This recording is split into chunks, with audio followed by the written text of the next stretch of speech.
Dear students, today we are going to discuss about the topic epigenetics and diseases. In the earlier lectures, we had discussed about the introduction to epigenetics and the common mechanisms of epigenetics. Here in this topic, the main objectives will be to know the basics of epigenetics, to discuss about epigenetics and diseases, to know some examples of drug altering gene expression from epigenetic events, to discuss about epigenetics and cancer, to discuss about epigenetics and mental retardation, to discuss about epigenetics of neurological diseases, to discuss about combating diseases with epigenetic therapy. Dear students, let's start with the introduction first. The external environment's effects upon genes can influence disease, and some of these effects can be inherited in humans. Studies investigating how environmental factors impact the genetics of an individual offspring are difficult to design. However, in certain parts of the world in which social systems are highly centralized, environmental information that might have influenced families can be obtained. Epigenetics involves genetic control by factors other than an individual's DNA sequence. Epigenetic changes can switch genes on or off and determine which proteins are transcribed. Epigenetics is involved in many normal cellular processes. Consider the fact that our cells all have the same DNA, but our bodies contain many different types of cells: neurons, liver cells, pancreatic cells, inflammatory cells, and others. In short, cells, tissues, and organs differ because they have certain sets of genes that are turned on or expressed, as well as other sets that are turned off or inhibited. Epigenetic silencing is one way to turn genes off, and it can contribute to differential expression. Silencing might also explain in part why genetic twins are not phenotypically identical. In addition, epigenetics is important for X chromosome inactivation in female mammals, which is necessary so that females do not have twice the number of X chromosome gene products as males. Thus, the significance of turning genes off via epigenetic change is readily apparent. Within cells, there are three systems that can interact with each other to silence genes: DNA methylation, histone modifications, and RNA-associated silencing. Dear students, let's discuss about DNA methylation. DNA methylation is a chemical process that adds a methyl group to DNA. It is highly specific and always happens in a region in which a cytosine nucleotide is located next to a guanine nucleotide that is linked by a phosphate. This is called a CpG site. CpG sites are methylated by one of three enzymes called DNA methyltransferases. Inserting methyl groups change the appearance and structure of the DNA, modifying a gene's interaction with the machinery within a cell nucleus that is needed for transcription.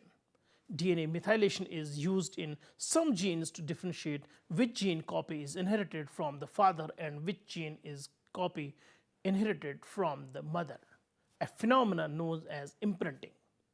Dear students, let's talk about histone modifications. Histones are proteins that are the primary components of chromatin, which is the complex of DNA and proteins that make up chromosomes.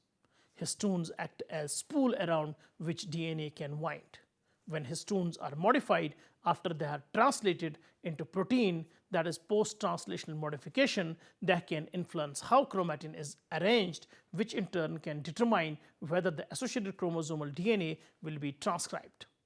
If chromatin is not in a compact form, it is active and the associated DNA can be transcribed. Conversely, if chromatin is condensed, creating a complex called heterochromatin, then it is inactive and DNA transcription does not occur. There are two main ways histones can be modified: acetylation and methylation. These are chemical processes that add either an acetyl or a methyl group respectively to the amino acid lysine that is located in the histone. Acetylation is usually associated with active chromatin, while deacetylation is generally associated with heterochromatin. On the other hand, histone methylation can be a marker for both active and inactive regions of chromatin. For example, methylation of a particular lysine on a specific histone that marks silent DNA is widely distributed throughout heterochromatin. This is the type of epigenetic change that is responsible for the inactivated X chromosome of females. In contrast, methylation of a different lysine on the same histone is a marker for active genes. Dear students, let's now discuss about the RNA-associated silencing. Genes can also be turned off by RNA when it is in the form of antisense transcripts, non-coding RNAs, or RNA interference.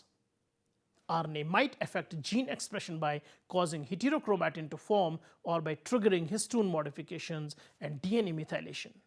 While epigenetic changes are required for normal development and health, they can also be responsible for some disease states.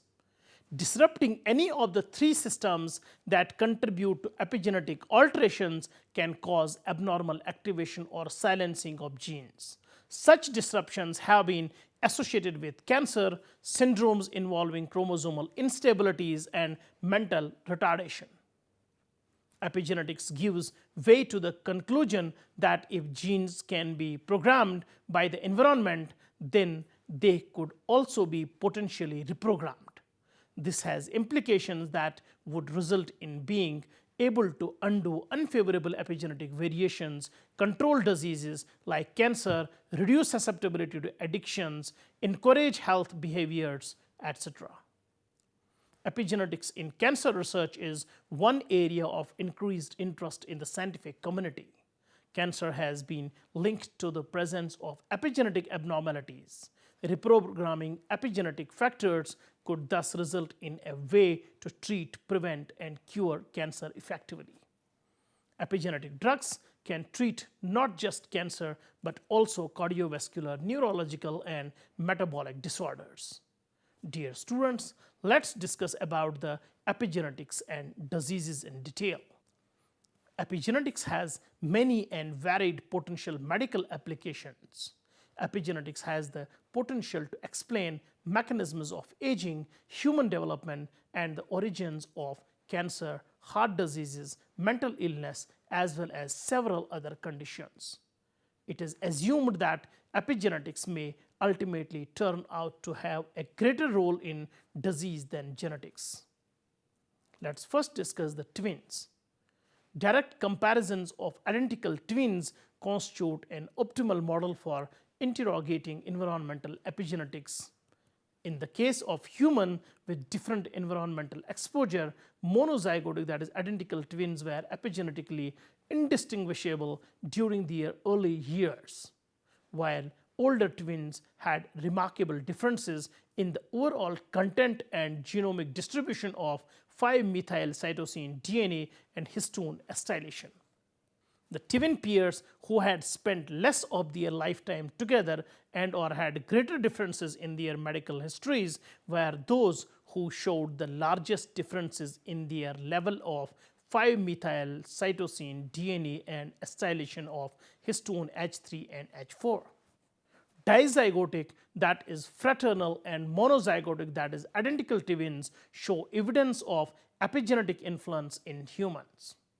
DNA sequence differences that would be abundant in a singleton-based study do not interfere with the analysis. Environmental differences can produce long-term epigenetic effects, and different developmental monozygotic twin subtypes may be different with respect to their susceptibility to be discordant from an epigenetic point of view. Epigenetic drift is the term given by epigenetic modifications as they occur as a direct function with age. While age is a known risk factor for many diseases, age-related methylation has been found to occur differentially at specific sites along the genome. Over time, this can result in measurable differences between biological and chronological age. Epigenetic changes have been found to be reflective of lifestyle and may act as functional biomarkers of disease before clinical threshold is reached. Congenital genetic disease is well understood, and it is clear that epigenetics can play a role, for example, in the case of Angelman syndrome and Prader-Willi syndrome. These are normal genetic diseases caused by gene deletions or inactivation of the genes, but are unusually common because individuals are essentially hemizygous because of genomic imprinting, and therefore a single gene knockout is sufficient to cause the disease, where most cases could require both copies to be knocked out. Dear students, let's talk about the genome imprinting. Some human disorders are associated with genomic imprinting, a phenomena in mammals where the father and mother contribute different epigenetic patterns for specific genomic loci or position in their germline cells. The best known case of imprinting in human disorders is that of Angelman syndrome and Prader-Willi syndrome. Both can be produced by the same genetic mutation, chromosome 15q partial deletion, and the particular syndrome that will develop depends on whether the mutation is inherited from the child's mother or from their father. This is due to the presence of genomic imprinting in the region. Beckwith-Wiedemann syndrome is also associated with genomic imprinting, often caused by abnormalities in maternal genomic imprinting of a region on chromosome 11. Dear students, let's talk about another condition, that is diabetic wound healing. Epigenetic modifications have given insight into the understanding of the pathophysiology of different disease conditions. Though they are strongly associated with cancer, their role in other pathological conditions are of equal importance. It appears that hyperglycemic environment could imprint such change at the genomic level that macrophages are primed towards a pro-inflammatory state and could fail to exhibit any phenotypic alteration towards the pro-healing type. This phenomena of altered macrophage polarization is mostly associated with all the diabetic complications in a clinical setup. Several reports reveal that relevance of different epigenetic modifications with respect to diabetic complications sooner or later. With the advancements in biomedical tools, the detection of such biomarkers as prognostic and diagnostic tools in patients could possibly emerge out as alternative approaches. Dear students, let's now talk about some examples of drugs altering gene expression from epigenetic events. The use of beta-lactam antibiotics can alter glutamate receptor activity and the action of cyclosporin on multiple transcription factors. Additionally, lithium can impact autophagy of aberrant proteins, and opioid drugs via chronic use can increase the expression of genes associated with addictive phenotypes. It has been demonstrated that in a robust cohort of over 1,000 subjects assessed multiple times from preschool to adulthood, subjects who carried one or two copies of the short allele of the serotonin transporter promoter polymorphism exhibited higher rates of adult depression and suicidality when exposed to childhood maltreatment when compared to long allele homozygotes with equal ELS exposure.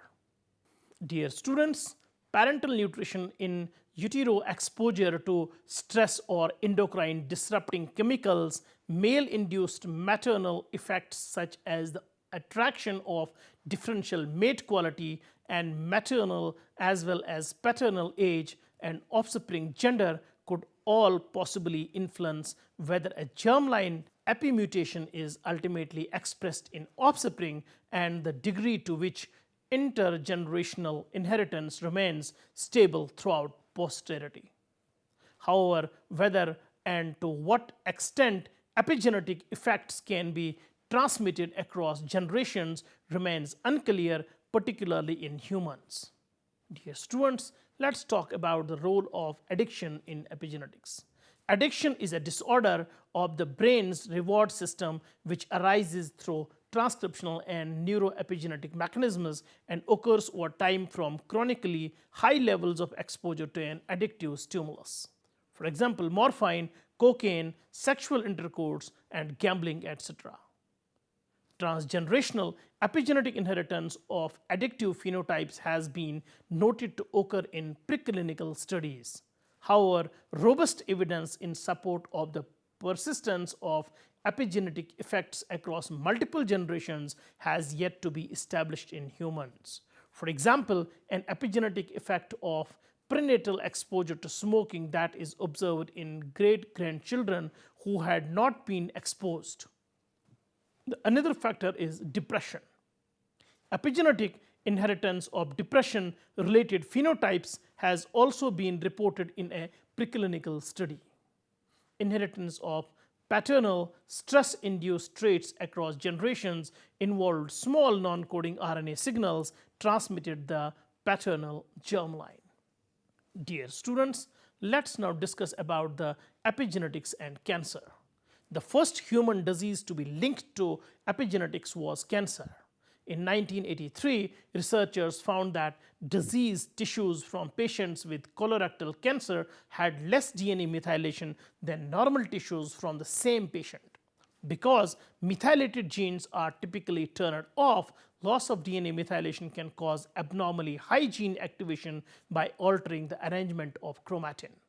On the other hand, too much methylation can undo the work of protective tumor suppressor genes. DNA methylation occurs at CpG sites, and a majority of CpG cytosines are methylated in mammals. However, there are stretches of DNA near promoter regions that have higher concentrations of CpG sites, known as CpG islands, that are free of methylation in normal cells.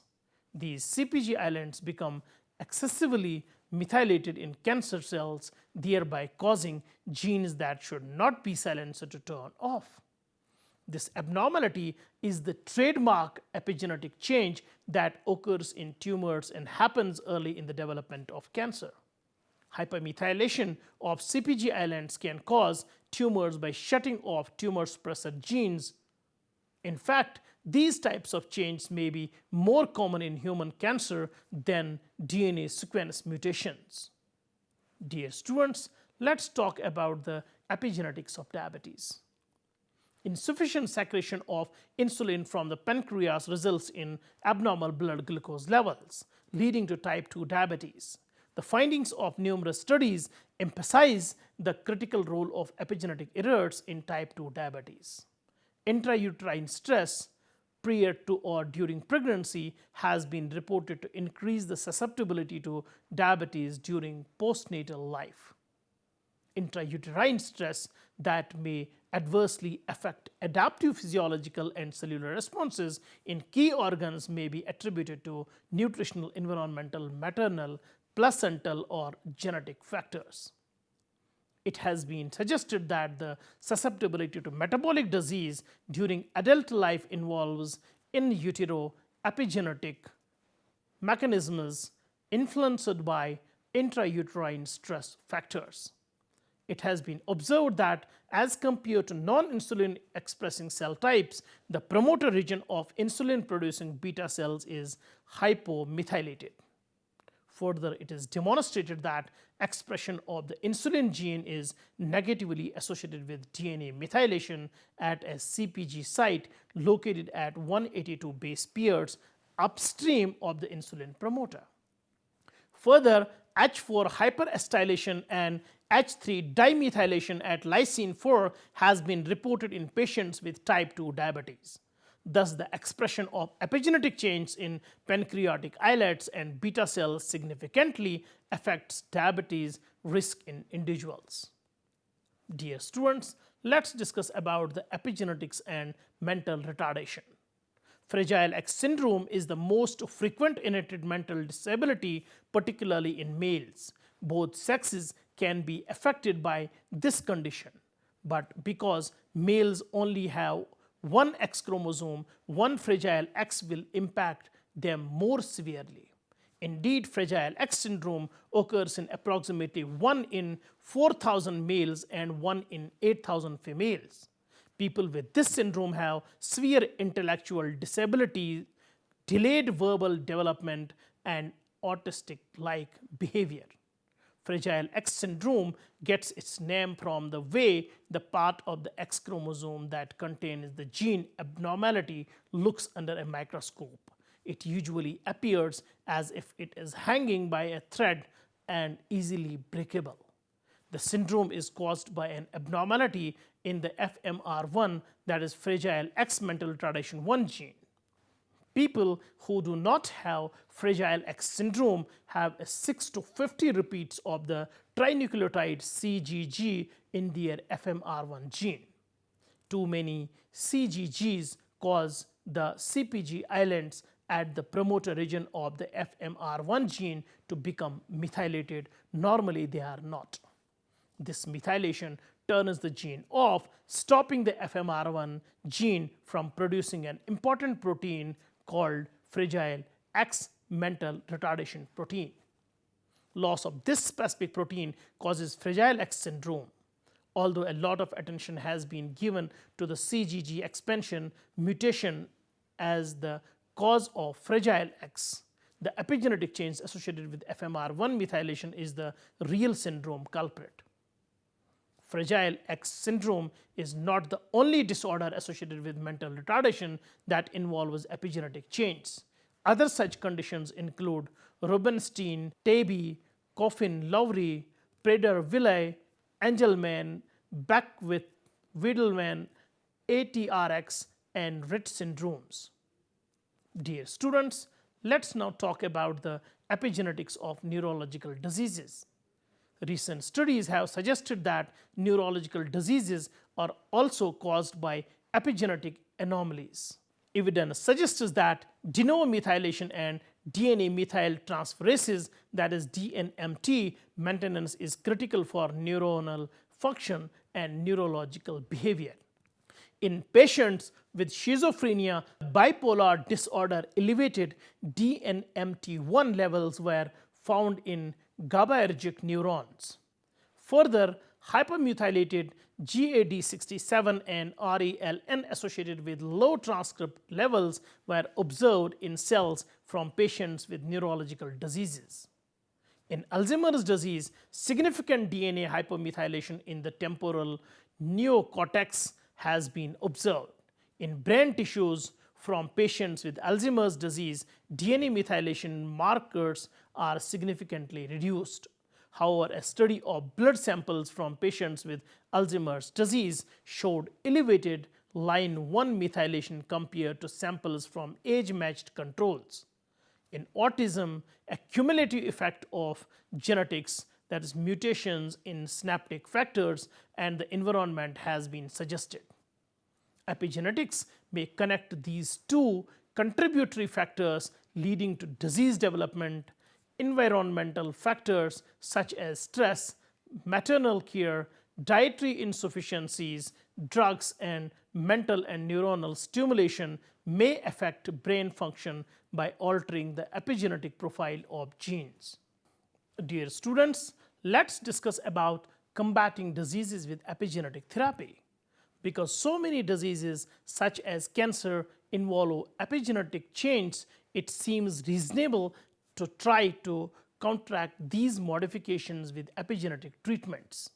These changes seem an area target because they are by nature reversible, unlike DNA sequence mutations.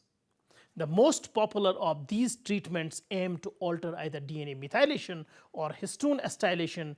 Inhibitors of DNA methylation can reactivate genes that have been silenced. Two examples of these types of drugs are 5-azacitidine and 5-aza-2-deoxycytidine. These medications work by acting like the nucleotide cytosine and incorporating themselves into DNA while it is replicating. After they are incorporated into DNA, the drugs block DNMT enzymes from acting, which inhibits DNA methylation. Drugs aimed at histone modifications are called histone deacetylase, that is HDAC inhibitors. HDACs are enzymes that remove the acetyl groups from DNA, which condenses chromatin and stops transcription.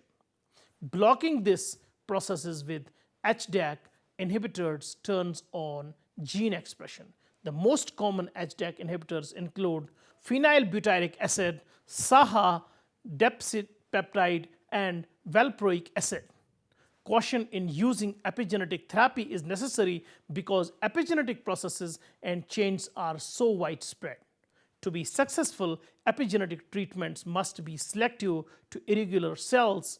Otherwise, activating gene transcription in normal cells could make them cancerous, so the treatments could cause the very disorders they are trying to counteract. Despite this possible drawback, researchers are finding ways to specifically target abnormal cells with minimal damage to normal cells, and epigenetic therapy is beginning to look increasingly promising. Dear students, let's now conclude the lecture.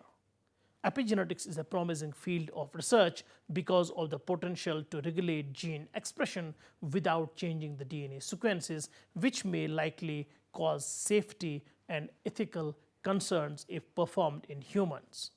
The most promising way to treat diseases through epigenetic regulation has been through pharmacology.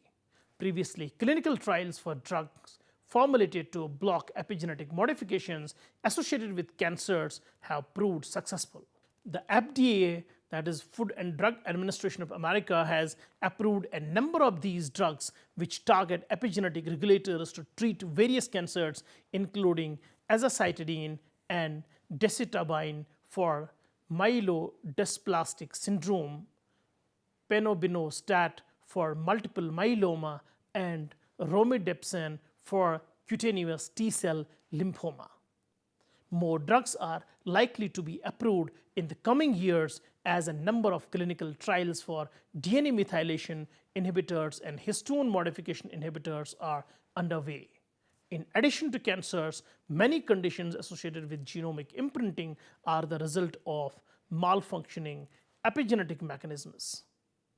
Epigenetic mechanisms can induce disease, but they are also necessary for normal cell function, specifically in imprinted genes where only one parental chromosome is expressed. For genomic imprinting to successfully occur, the other parental chromosomes must be silenced, which occurs through DNA methylation.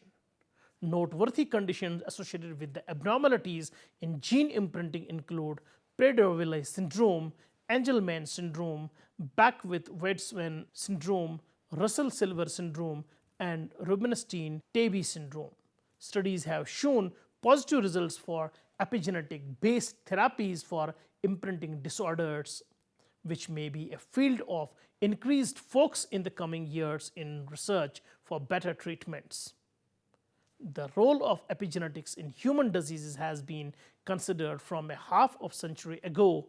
In the last decade, this subject has attracted many interests, especially in complicated disorders such as behavior plasticity, memory, cancer, autoimmune disease, and addiction, as well as neurodegenerative and psychological disorders. Dear students, it was all about today's lecture regarding epigenetics and diseases. Hope you have understood it well. See you next time with a new topic. Till then, take care and goodbye.